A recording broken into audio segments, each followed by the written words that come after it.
تو ابراہیم نے کہا کہ بیٹا،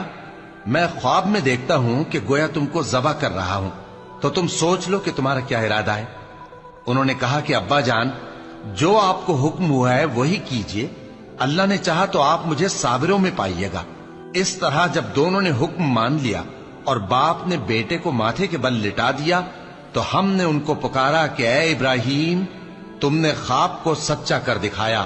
ہم نیکوکاروں کو ایسا ہی بدلہ دیا کرتے ہیں۔ بلا شبہ یہ کھلی آزمائش تھی، اور ہم نے قربانی کے ایک بڑے جانور سے ان کا یعنی اسماعیل کا فدیہ دیا،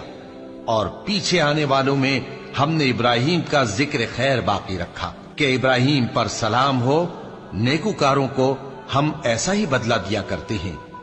بے شک وہ ہمارے مومن بندوں میں سے تھے۔ ہمارا پروردگار جو صاحب عزت ہے اس سے پاک ہے، اور پیغمبروں پر سلام اور سب طرح کی تعریف اللہ رب العالمین کے لیے ہے۔